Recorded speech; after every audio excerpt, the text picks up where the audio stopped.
corners. A beautiful day in sunny Florida. It's raining. It's raining. We need rain, don't we? We do. Of course, some of these campers don't like rain, but we need it. Guys, we're going to have to get inside pretty quick. But Robert, take a look at this. This is a smooth fiberglass coach. What happens if water starts leaking on these smooth fiberglass coach? They got what we call a D-lam, a Mindy board swell, a bunch of different names people call it.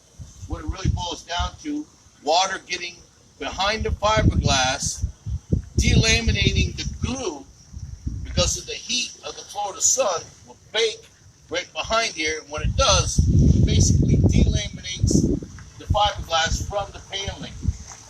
And obviously, if we go inside, I'll guarantee you we're going to see some evidence of water leaks inside the camper. When you start to see it swelling like that, hurry up and bring it to a RV professional service repair center where they can hurry up and stop the leak. Obviously, you can see this is something that somebody cobbed up. They thought that the trim was leaking, so they put some kind of a special duct tape here, whatever you want to call it. This is not what we call a professional repair job. It's Joe's backyard. Is that what Joe's backyard? Yeah. No, we don't teach this kind of technology here. But if you want a nice camper like this, you shouldn't even, you should jump on this and repair it way before it gets to this point. Unfortunately, he's lost a lot of value in this particular RV because of the D-lam. Let's go inside and let's look and see if there's any evidence of water leak inside.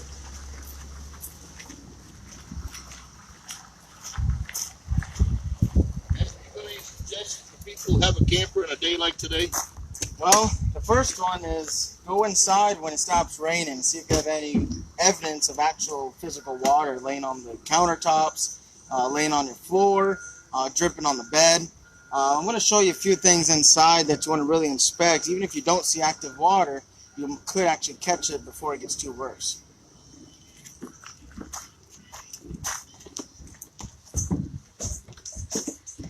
Alright, so the first things you want to look for at your camper is the four corners and your skylight. So let's head to the bathroom right now and see what the skylight entails.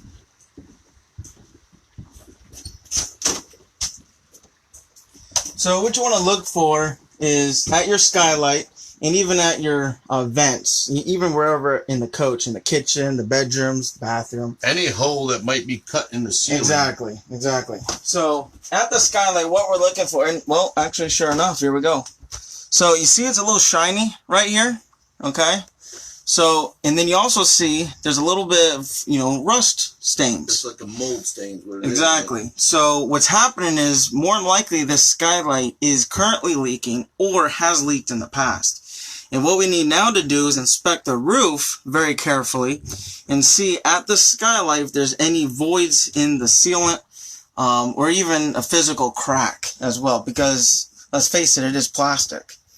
The other thing too is, let's say you do get the roof, let's say it was, the sealant was cracked, just had to reseal it or whatnot, or replace your skylight. What you want to do is come in here and remove your inner garnish and clean all this evidence up here and treat it if it's actually growing mold in there or whatnot.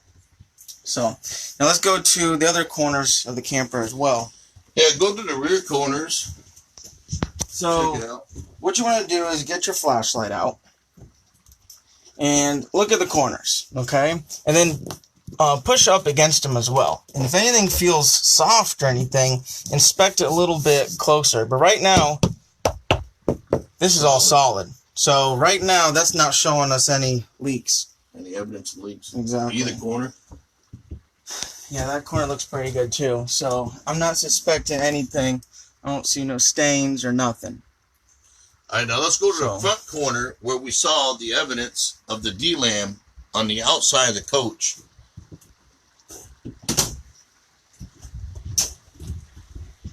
If we come to the front corner, you're going to find, Robert, take a look at this. Look at the ceiling. We've already got indentations in the ceiling where the ceiling is obviously stapled and the paneling is probably getting weak. Look at this. You put your thumb right up through it, right? And look at the evidence right here. The paper is coming loose of the camper. And here's, you can see the wetness is already water dripping in right here, guys. And the wall and this ceiling is already soft. So obviously this coach has been leaking for a while and there's damage in this corner already.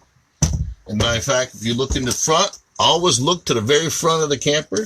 And here you go again. You see the paper? A lot of this trim, guys, is all it is just wallpapering over paneling. And the first thing that's going to let go is the wallpaper. So when you see bubbling wallpaper, it's definitely something to be concerned with. And these just little staples, these staples a lot of time will get rusty. A lot of times you look and you just see rust coming to the wallpaper. Just because the staple got rusted because of the moisture and the water on the back side of it. So pay attention to that. This camper, to get it fixed correctly, to get the mold out of it, a lot of people can't sleep in the camper if it has black mold. We have to take these cupboards down. This paneling right here, from here back, would have to come out. Yeah. We'd have to clean the ceiling. And what do? We bleach it. And we Bleach it, vinegar. It's a combination of a couple different things. And then we kills it to seal it and then replace any rotten wood to get rid of it so mold won't continue growing. And, of course, it takes time and it costs a lot of money. How much money could they have saved if they jumped on this thing before this thing started? They could have saved thousands. And all it is a $10 tube of caulking. That goes a long way. Guys, minimum yearly inspections is all it takes. And, one tube of caulking can go quite far. Depends what you need to get done. But, yeah, obviously, more likely that trim up on the roof side trim is leaking. The front trim, obviously, they got tape on it. That's leaking. And more likely, the roof is actually probably rotted in this corner. When you have evidence on the inside, especially this bad, it's guaranteed on the roof it's even worse. So the roof decking always takes all the moisture first from any leaks. And you won't see it on the inside for a while, actually. So when you do see any water evidence on the inside, it's, might be a little costly right then. But get it into your nearest dealer as quick as you can. And get it remedied. And then always keep on maintenance, guys. Just like oil changes in cars, RVs, you got to always inspect the roofs and do maintenance on that. So, not to put a plug out for us, but there's been known of other RV so-called repair centers not doing what we call an efficient job of getting rid of the mold. A lot of people try to liquid nail paneling over top of paneling. Be leery of that. If you see a camper and the paneling is actually overlaid over top of the existing paneling, that's a patch, not a repair. There's a big difference, guys. Especially most people like ourselves, if you're allergic to mold, you walk through that front door of the camper, that mold smell, if it's in the camper and the door's been shut for a while, it's going to hit you right in the face as soon as you walk in. And the average person is allergic. Some of the people are allergic to mold, but the average person is going to detect that the minute you open that door. Yep. I'm sure, Evan, look at that door. Is there any evidence of leakage up there? Not as bad, but the trim is coming down. So what's if you look in happening? here, we can see behind this trim, the staples are rusted. So there's moisture coming in here. I mean, the paneling here is solid. So mainly that corner is probably not leaking at all. What's happening is the water, as this camper's been traveling down the road, it's been traveling back and forth on top of this paneling, and of course doing damage on the paneling and it's going to find its way out somewhere, guys. Yeah. Well, another thing too, now that you mentioned that, water travels. So if you have evidence, let's say in that corner, more likely because it's that bad in that corner, that's where the main leak more likely is. But we could even have a leak right in the middle, and it's just traveling to that side. So we cannot be 100% sure just on the inside of where our leak is. Like you say, sometimes the leak is not even in that corner of the camper the whole time. Exactly. It could have been a bad gasket on the air conditioner. Yep. Mm-hmm. And when it does, it's filled the whole ceiling up with water, and then, of course, it did this damage then. Yep. A lot of the campers, unfortunately, are trimmed out in what we call decorative boards, aka known as press board. A little bit of water, and this baby is going to swell right up. All the paper is going to come off of it.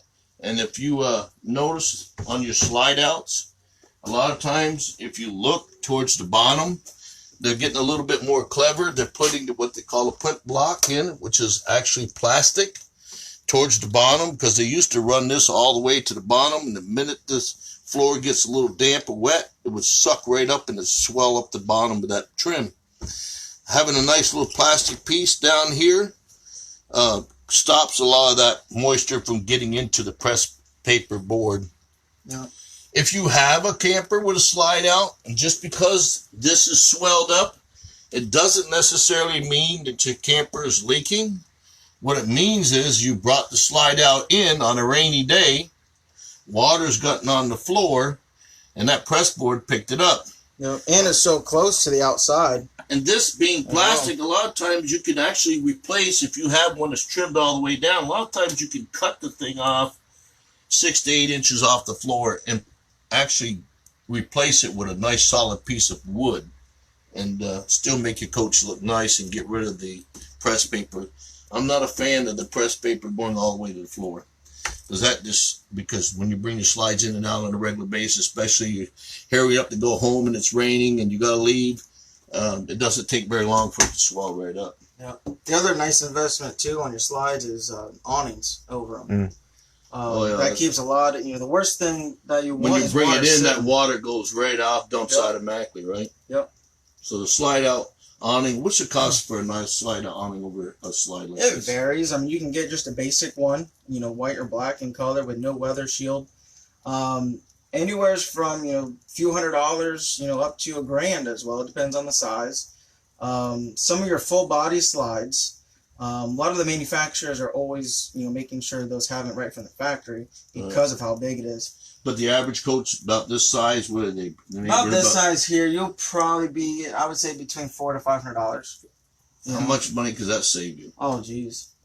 Quite a bit, actually. Is I mean, for instance, if you're, you got no brace here. So the minute you get water sitting up here, it's going to start weighting down the roof. And then if you would have to rebuild your roof, and that's, a couple grand or whatnot, depends on the size. Here we got a little bit of trim coming down. Another helpful call. Yeah, this trim here, there's no evidence of water here. This is more likely just unstable, that's all. Yeah. Well, guys, hopefully that was helpful today. We just want to give you a quick heads up. It's a rainy day, good time to check your camper. If you got a leak, get it addressed as soon as possible. $8 tube of caulking will save you thousands of dollars. Yep. Thanks, guys. Tune in next time. Awesome. Later.